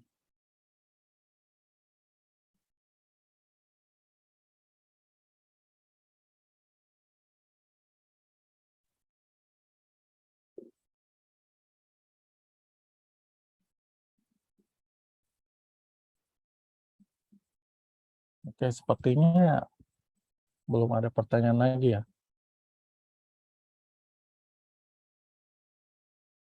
Oke, silakan kalau memang masih ada atau ada masukan, sharing.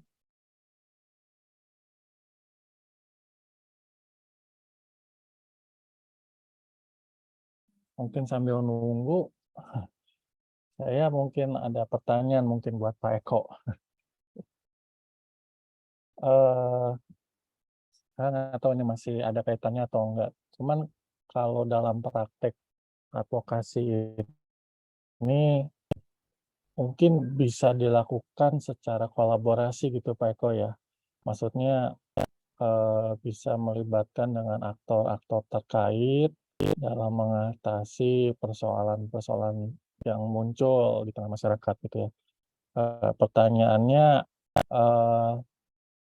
apakah dalam advokasi ini memang perlu dilakukan secara kolaborasi Pak dalam penerapannya seperti itu Pak Eko?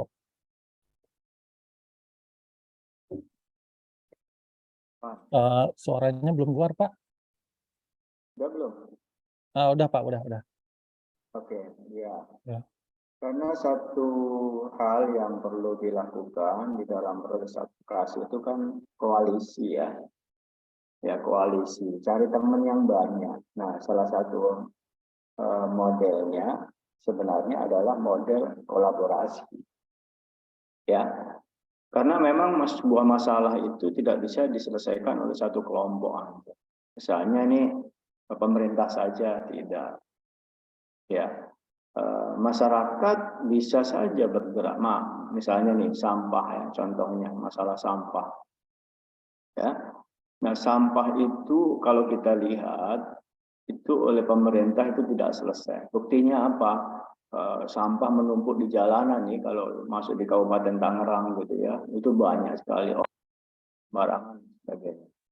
Nah, bagaimana bisa dibuatkan proses advokasi atau rencana advokasi supaya ada kebijakan yang membuat nyaman. Nah, saya ini sering lewat BSD ya, BSD Serpong lah ya, Jalan Serpong itu yang ke arah BSD itu sejak sebelum Alam Sutra sampai sesudahnya itu sampai menjelang AIS itu ya yang ke arah sana, itu selalu bau sampah. Memang sampahnya nggak kelihatan tapi bau karena saya naik motor ya, bukan naik mobil ya. Nah, di situ kemudian saya lihat bahwa BSD itu bukan lagi Bumi Serpong Damai, bau sampah di mana-mana. Ya, itu kan masalah publik. Nah, bagaimana kemudian kita melakukan advokasi bisa dengan kolaborasi. Kalau menurut saya bisa aktor non pemerintah yang bermain ini, Pak. Ya, menyadarkan masyarakat supaya nggak buang sampah sembarangan. Nah, misalnya ya, kalau misalnya masyarakat udah sadar untuk tidak buang sampah sembarangan, gimana kemudian diberikan insentif oleh pemerintah dengan sebuah kebijakan. Nah, ini kan perlu didorong rame-rame. Saya rasa itu prinsip-prinsip kolaboratif, itu masuk di sana, Pak Irfan. Ya, jadi saya rasa itu sangat mungkin karena memang proses itu harus koalisi, ya. Itu Pak Irfan. Baik, terima kasih Pak Eko. Intinya ya poinnya tadi melaksanakan advokasi ini prakteknya bisa melakukan secara kolaborasi gitu ya. Ya, karena memang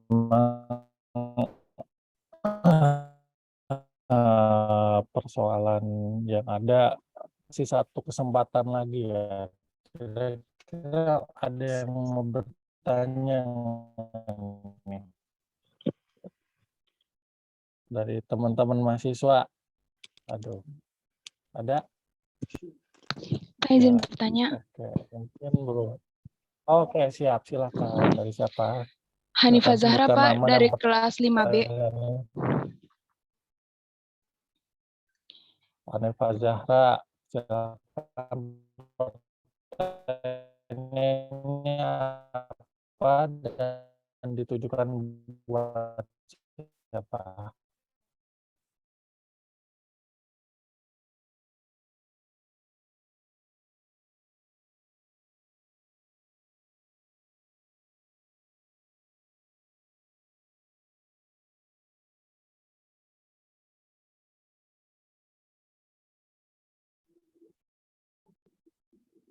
Halo? Hanifah, Iya, Pak. silakan pertanyaan udah? Udah kedengeran belum, Pak? Tadi udah nanya. Sudah, silakan. Oh, saya ulang ya, Pak, pertanyaannya. Ya, baik. Atau di chat saja kalau memang sulit. Chat aja biar jelas ya, Pak. Ya.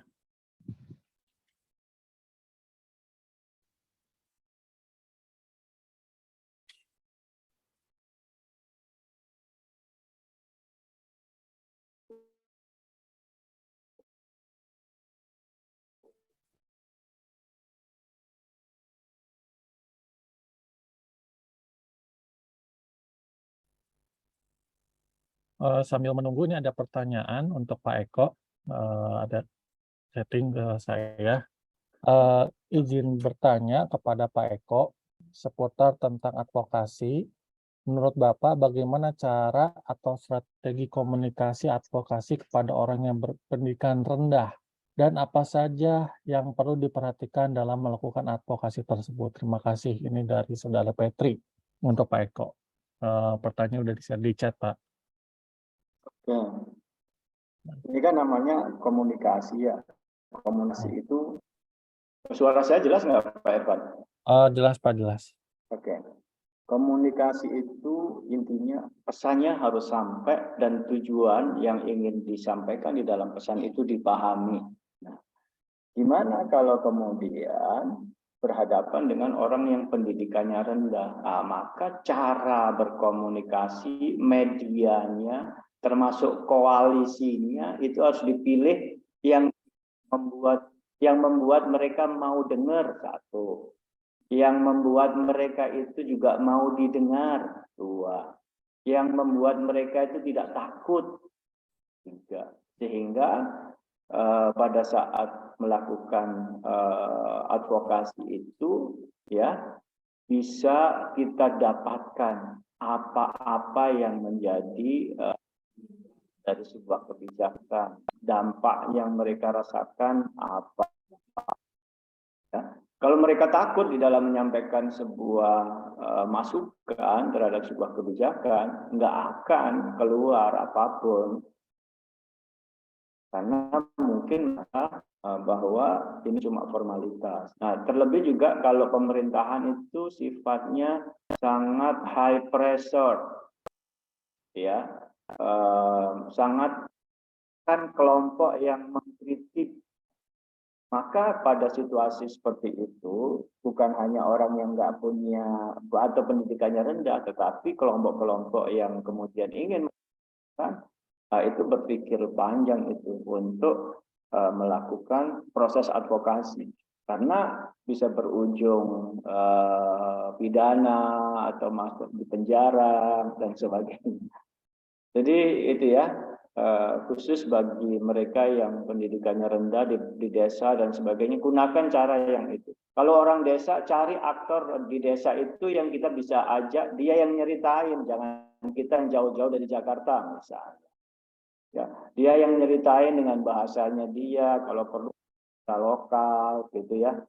Terus kita juga jangan pakai atribut yang membuat mereka takut. Ya kalau perlu baju, penampilan dan sebagainya itu harus disesuaikan supaya kita menyatu dengan mereka dan mereka percaya. Itu kuncinya ya. Kalau udah percaya, udah akan keluar semuanya. Gitu. Baik, terima kasih Pak Eko atas jawabannya ya. Kuncinya kepercayaan ya, kunci utamanya. Baik, ini ada pertanyaan lagi dari Hanifah Zahra. Saat melakukan advokasi, terkadang ada muncul istilah hukum yang kurang dimengerti oleh orang awam. Gitu. Gimana solusinya biar mereka paham dan masyarakat luas juga paham? Baik, ini ditujukan untuk siapa ya kira-kira ya? Yang tidak disebutkan ini. Kalau tidak ditujukan mungkin untuk keduanya ya, buat Pak Hilman dan Pak Eko. Terus, atau mau dijawab dulu Bapak yang pertanyaan ini? Silakan, mau Pak Eko dulu atau Pak Hilman? Ya, ini tadi berkaitan juga ya. Jadi Ya. gini ya, mungkin Anda perlu misalnya nonton YouTube yang watch dokumenter itu ya, contohnya itu ya. Itu juga proses advokasi ya. Ada kasus ini yang di Jawa Tengah tuh, yang di daerah mana yang mau dibangun bendungan. Nah, pada saat melakukan proses advokasi, karena yang terdampak kan masyarakat perdesaan atau masyarakat yang tidak terlalu tinggi, tidak paham lah istilah hukum. Nggak perlu kemudian dijelaskan undang-undangnya, pasal, tapi mungkin dimulai dari substansi dulu. Apa sih masalah yang ingin Anda sampaikan? Masalah yang ingin supaya dia itu sadar. Nggak perlulah pasal-pasal, mungkin proses hukum dan sebagainya itu nggak perlu kita jelaskan di awal-awal. Tapi kalau udah interaksinya udah bagus kan kita bisa menakar nih. Oh ya mungkin disinggung. Ini ada di peraturan pemerintah loh tentang perburuan atau mungkin tentang pertambangan dan sebagainya.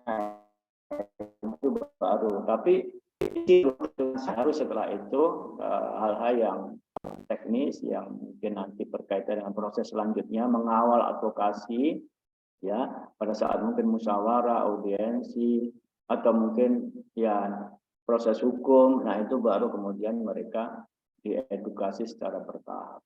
Kalau saya gitu sih. Baik, Terima kasih Pak Eko atas jawabannya. Mungkin dari Pak Hilman ada yang disampaikan Pak di pertanyaan yang tadi. Sepertinya yang disampaikan Pak Eko sudah ini ya, sudah Ya. komprehensif. Tapi kalau kaitan dengan hukum, memang benar ya bahwa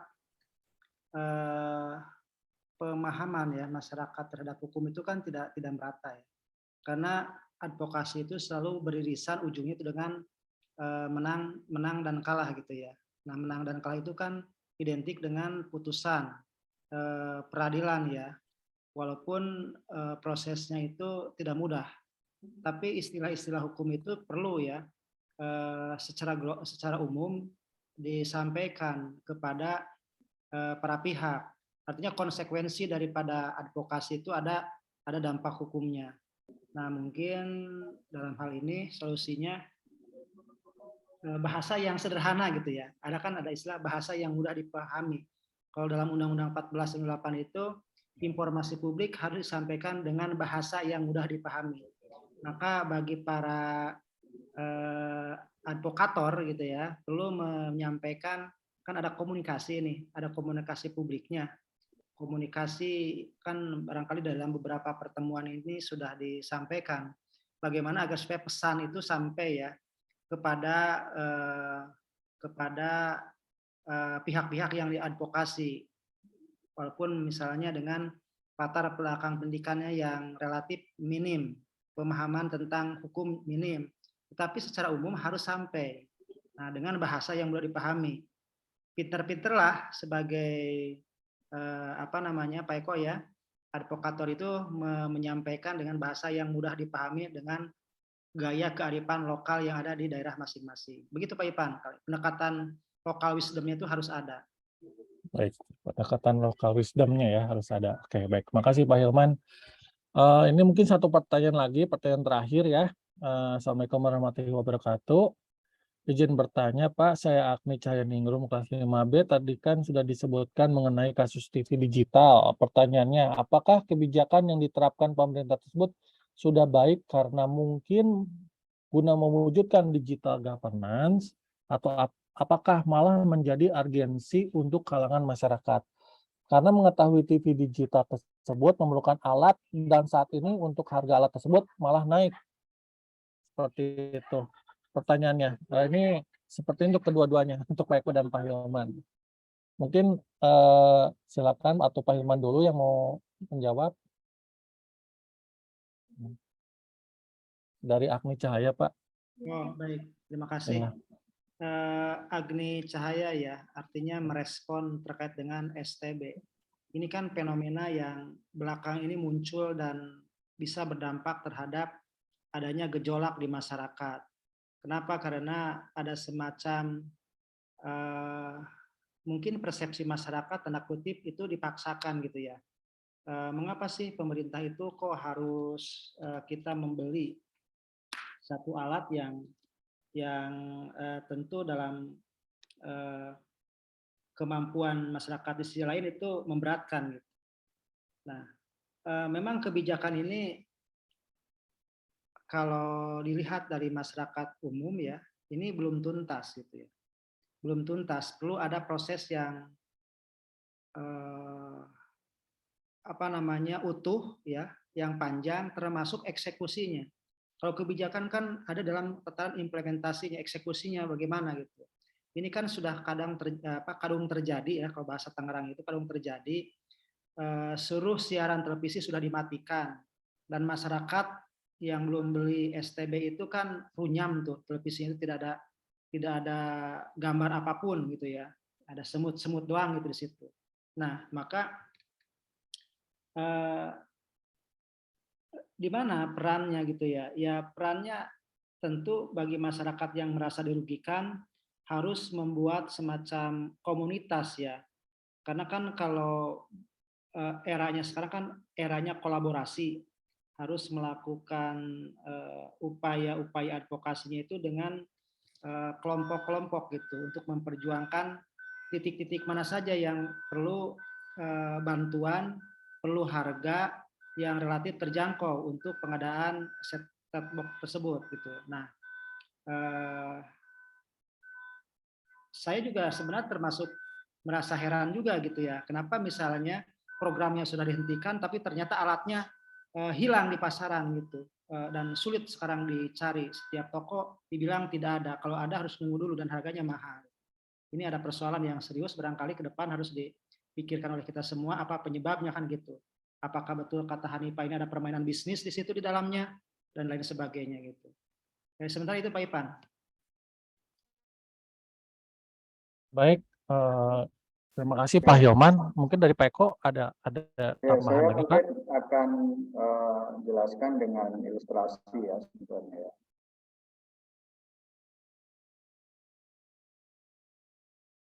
Ya, ini dalam konteks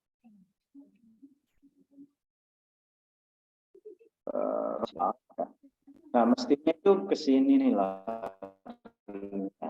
Dikaitkan tadi pertanyaannya dengan apa upaya untuk mempercepat digital government. Sebenarnya tidak juga. Ya, kalau dikaitkan dengan digital government, ada model yang kita pakai untuk menyampaikan kebijakan publik ke masyarakat luas. Nah, saya mencoba mengadaptasi ini. Di mana advokasi kebijakannya kita kaitkan dengan digital governance. Nih ya. Pertama, kalau tadi TV-nya dimatiin, salah satu channel ya, salah satu saluran aja, yaitu media massa ya, televisi. Ya, oke. Ini ditutup oleh pemerintah bagi sebagian masyarakat kecil. Nah, saya setuju tadi dengan Pak Hilman. Mestinya itu ya, proses itu transisinya jangan terlalu cepat. Ya, dengan penyediaan peralatan yang baik. Ya kalau perlu sebenarnya itu gratis itu ya. Karena ini kan dampak kebijakan ya.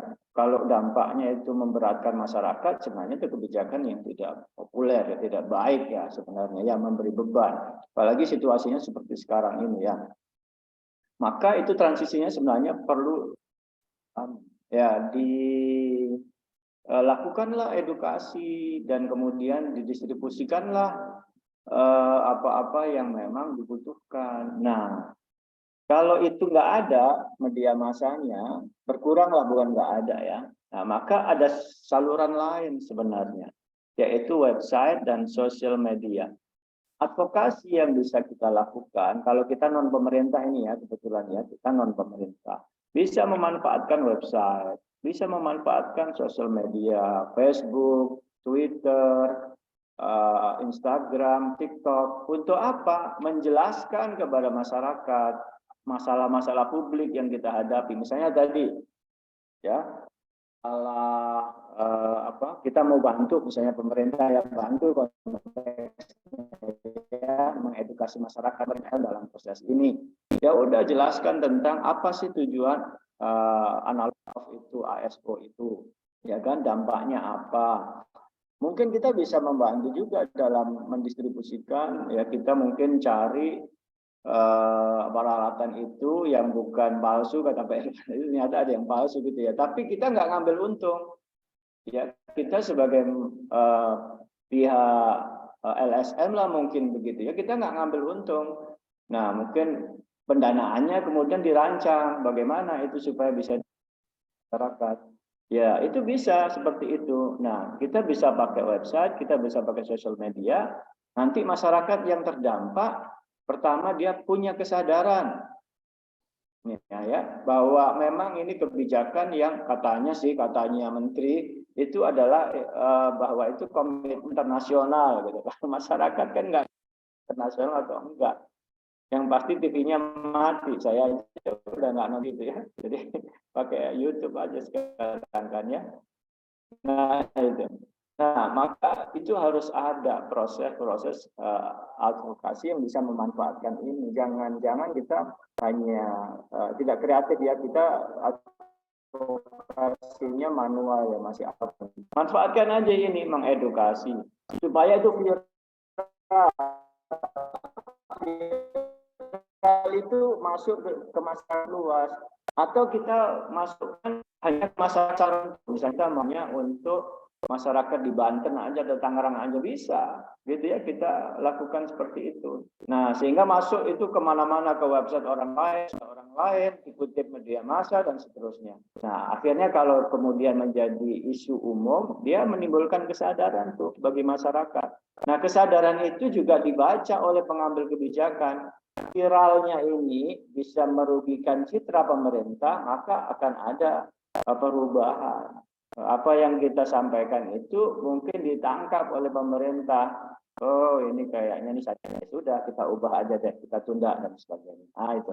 Jadi ini contoh ya, bahwa kalau dikaitkan dengan digital governance sebenarnya itu tidak terlalu berkaitan ya, digitalisasi siaran itu, karena media di digital governance itu multi channel namanya, bisa kemana-mana ya. Itu barangkali Pak Irfan, makasih. Oke, baik. Terima kasih Pak Eko atas pemaparannya. Eh, mungkin itu ya yang dapat disampaikan dari Pak Eko dan Pak Hilman atas pemaparannya. Alhamdulillah cukup menarik materi hari ini ya. Ada isu sentral yang bisa dibahas di sini ya. Tadi salah satunya terkait masalah TV analog ke TV digital ya. Ya, itu apa namanya menjadi isu sentral di masyarakat saat ini ya. Dan mungkin juga teman-teman di antara teman-teman ada yang terdampak dengan fenomena itu ya, terkait kebijakan TV digital. Karena waktu sudah menunjukkan jam 14.56, bentar lagi waktu asar ya, menjelang jam 3 sore juga. Mungkin untuk sesi keempat ini kita akhiri saja. Saya ucapkan terima kasih kepada Bapak Eko Prasetyo dan Bapak Hilman atas pemaparannya. Semoga bermanfaat buat kita semua. Dan tadi Pak Eko juga udah men-share ya, ternyata nanti ada tugas ya dari Pak Eko dan mungkin juga dari Pak Hilman, bisa di-share Pak tugasnya nanti di grup ya. Ya nanti deadline-nya silakan tanya ke Pak Eko dan Pak Hilman kapan kira-kira, ya mungkin 1 minggu ya tugasnya, Pak individu atau kelompok bisa dikonfirmasi. Jadi nanti tolong dikerjakan dan minggu depan insya Allah akan lanjut dengan materi selanjutnya. Insya Allah Bu Tita yang akan mengisi materi minggu depan. Sekali lagi saya terima kasih pada audiens, Pak Hilman dan Pak Eko atas waktunya. Akhir kata saya ucapkan alhamdulillahirrahmanirrahim. Wassalamualaikum warahmatullahi wabarakatuh. Waalaikumsalam warahmatullahi wabarakatuh. Izin ya Pak Ipan ya. Ya, mangga Bapak. Terima kasih Pak Hilman, Pak Eko, teman-teman semua. Ya.